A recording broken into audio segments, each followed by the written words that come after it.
Good morning, fellow zombies. Are we alive yet? Are we awake yet? I'm not alive. I'm emotionally screwed up and sleep deprived as usual. My circadian rhythm's off. This is your zombie, Weaver John C. of Rosamond, California. It's 1:06 in the morning, West Coast time for October 31st, 2024. And before you get those goosebumps on your skin, it's only a date. But then again, yesterday's date was October 30th. A date that will be living in the annals of Los Angeles Dodgers and the New York Yankees. Unsportsmanlike behavior that they did in the game four. You had two fans out there trying to grab a ball out of a Dodgers glove when he was trying to catch it. And they're basically mugging the guy trying to get the damn ball. He got escorted out, but I didn't hear the anger and hostility coming out of the Dodgers on this one.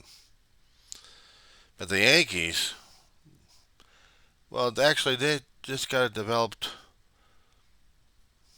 I don't know, stigma attached to them about being I don't know, like New York is not the place you want to go to, either the city or the state. I hate to say it here from LA, but I haven't heard on our side when we actually had games, when they were actually playing the Yankees, did we ever do that to them? I mean, reach down and trying to grab the ball out of a player's mitt and fight for a thing? Were they that desperate for a souvenir back in New York? They risked leaving the game and getting their money back and told them never come back. Not at least not for the fifth game anyway. They could watch it in somewhere else, but they can't go on the property to watch the game. They got blackballed on that one. But it puts a bad stigma on the tourism of New York. Because now they're no longer a friendly town to go into. They've got this reputation sullied by two players. But then again, when I see my own fans out here in Los Angeles and Southern California, oh yeah, they're going hooting and hollering in there, doing donuts and everything else. But the problem is, we had our law enforcement ready to go for that one, and we told them in certain areas that they were actually doing celebrations or previous celebrations, and they were going to be doing it again. We had law enforcement out there saying,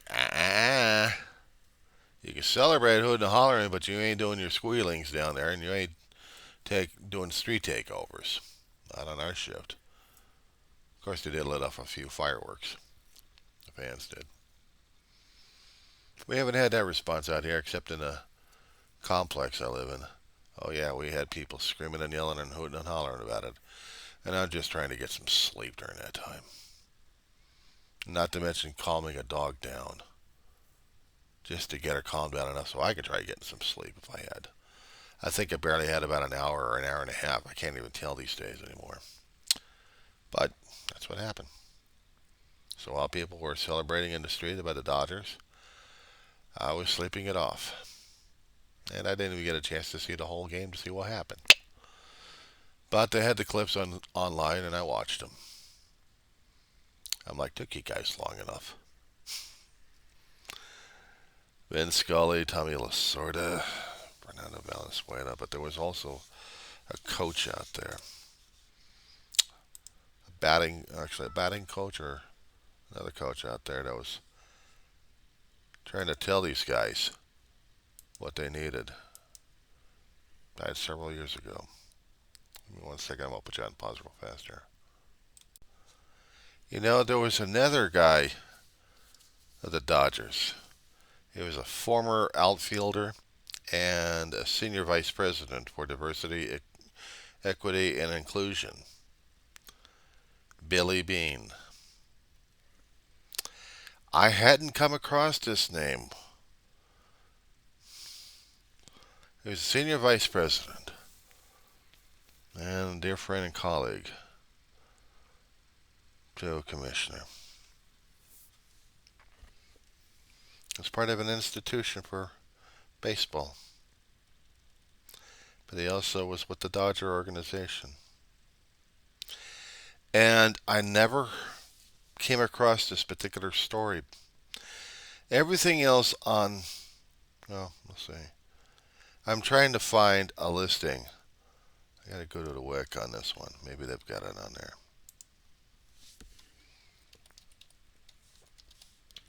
Let's give me a listing of how many people have died in the Dodgers. Because I want to know. Because I know there was just not the big three, but it had to be more to it than that. And apparently Wikipedia is silent on that one. I really, really got to see Wikipedia for the LA Dodgers. Okay. I got to fix this a little bit in here because I know there's a hell of a lot more people that passed away. And I just want to get a listing of these guys.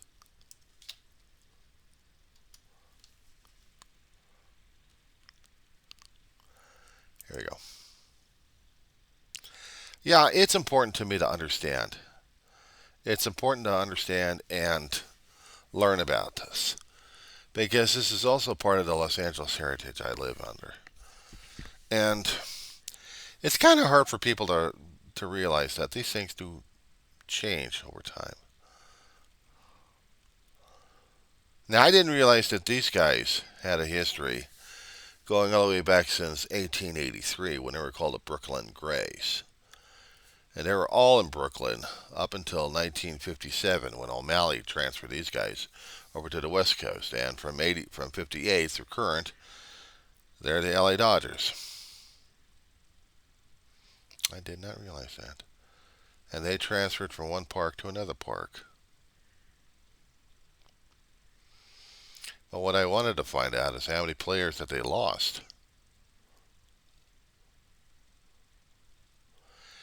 Because I wanted to give a bit of, I wanted to understand how much historical this is,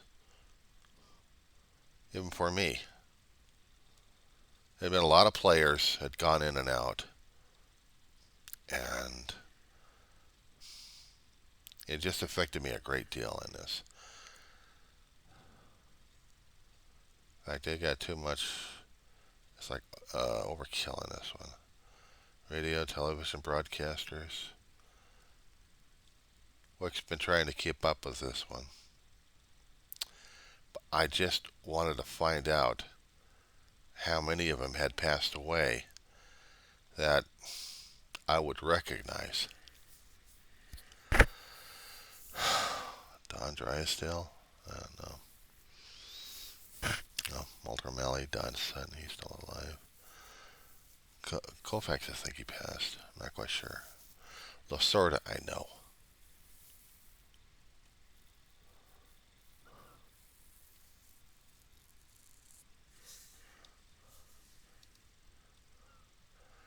Hall of Famers. But there was one Hall of Famer who didn't. I was trying to get that here.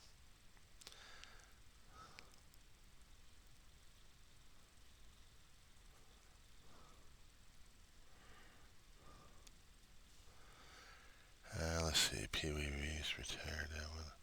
But I know Lasorda was gone. Campanella.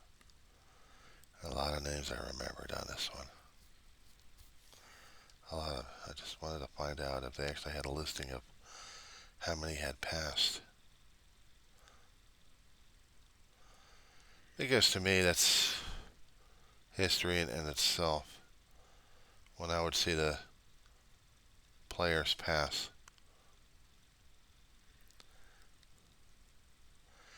I believe one of them was a pitching coach, and I wanted to know who that gentleman was.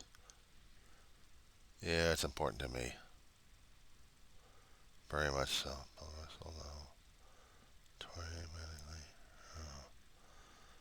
General manager Director of Operations, Public Organizations, other. Okay, somewhere in the internet there's going to be some kind of listing. I definitely going to need to get researched on this one. Because this is what drives me crazy here.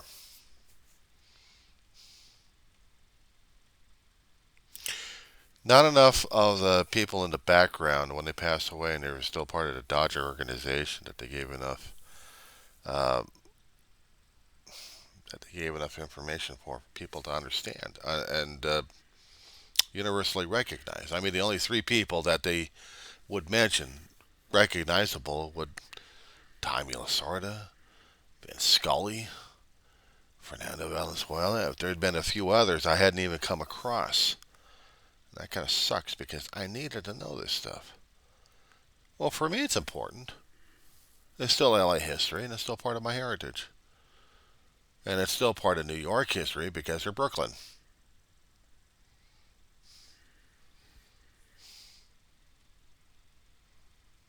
They're still part of New York. But they've been out here for so long, they think they're an LA institution. They are an institution, but they're still an institution of New York, so I got to give them that credit on that one. Because they've been out there playing for a long while. The organizations, they may change people left and right, but the organization's still there. The spirit of baseball is still there. And that's the one thing I miss. That's the one thing I miss these days. Baseball.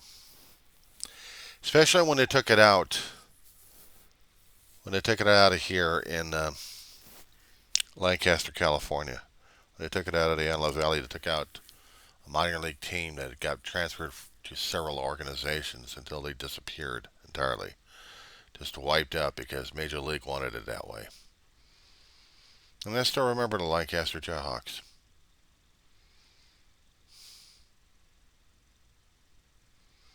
I couldn't get over to the Dodger Stadium with my brother.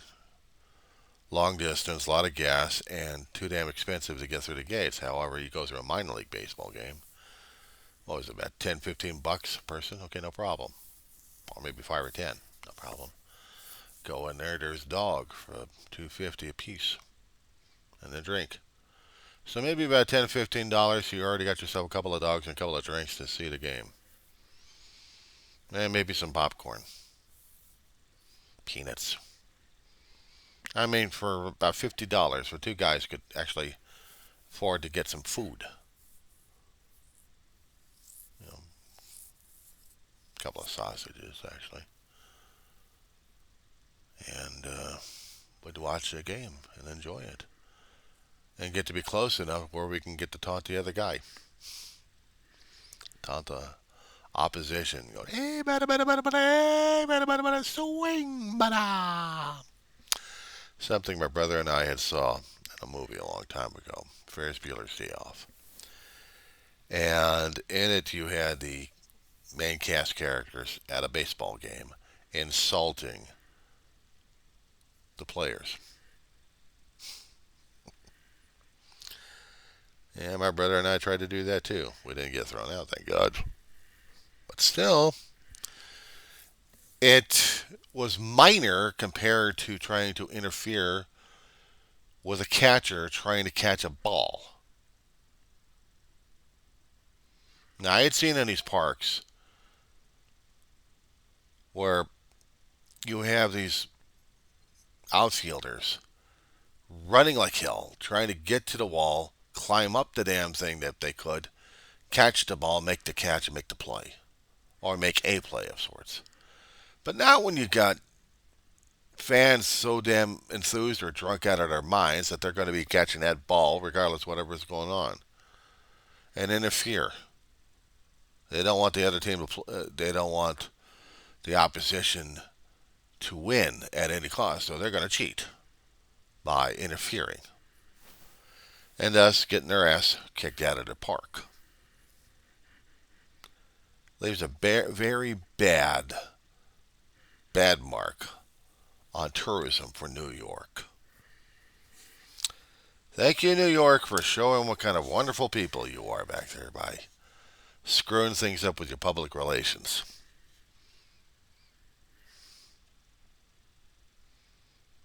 And just to think, I wanted to go over to New York just to see what kind of town and state it is. I'm not quite so sure anymore.